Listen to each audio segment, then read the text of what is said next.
Hi, this is Chris, and I'd like to pass along a recommendation for the instructional videos that you're making.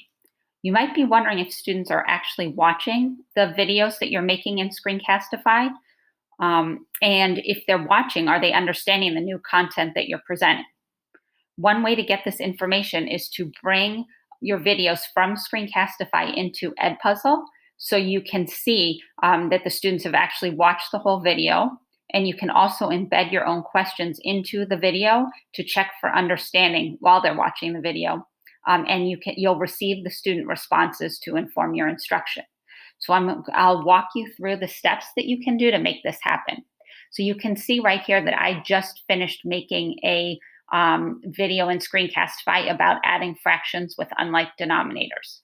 So at this point, what you would do is you're going to go over here under share, and this is neat. This is a new thing that's just happened, is that you can actually go here under more options, and you can see that it says add more share options. You can now actually bring the videos that you've created in Screencastify directly from here into Edpuzzle. So I'm going to go ahead and click on Edpuzzle to open it up and so that I can share to that, and then I'll just hit the back button. Once you do that, you'll see an option right here that I can upload the video I just made right to Edpuzzle. So I'm going to go ahead and click on that. And once I do that, Edpuzzle should open right up. I'm going to go ahead and sign in with my Google account. Go ahead and right here it says click on the Google Drive button to start uploading the video you just made. So I'm going to go ahead and click on that. Say allow.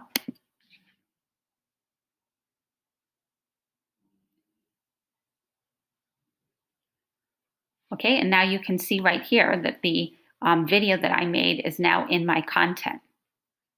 So it's going to take a second to upload. So once my video has uploaded, I can then go ahead and click on it. And this is where I'm going to go to edit. And I can actually add questions from here. So you'll see up at the top, the options are cut. So if I wanted to get rid of the beginning or the end or something in the middle of this video, I could, but this one's all set because I already set it up the way I wanted in Screencastify. A voiceover takes all of the sound out, and then you can add your own voice, which I definitely don't want here. And then here is where under questions is where you can actually add questions.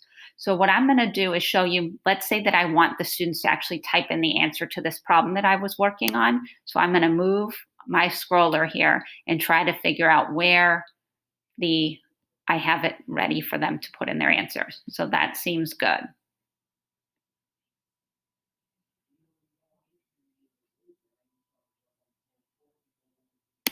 Okay, and right here, I'm going to ask them to solve the problem to see if they get it right. So what I'll do then is you can pick, you could either do an open-ended or you could do a multiple choice. A note is just putting in a little comment for them. So I'm going to do a multiple choice on this.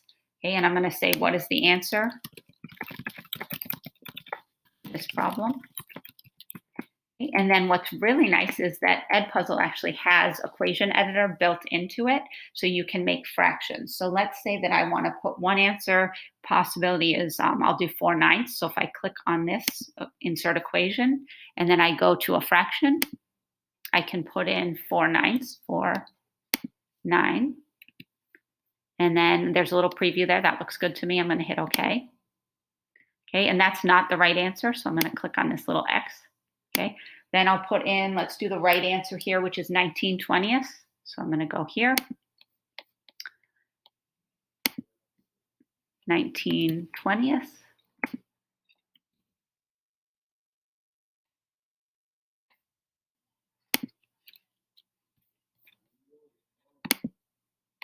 Okay, and that is the right answer. Okay, and then you could maybe give a couple more choices, but that's the idea. So you would just add another answer choice if you want to give them maybe 4 different choices. I'm just going to stick with that, and I'm going to hit save. All right, so now you can see this is a preview. So when the students go in, they'll be watching this and it will ask them this question, and then they'll be able to click on what they think the right answer is and hit continue.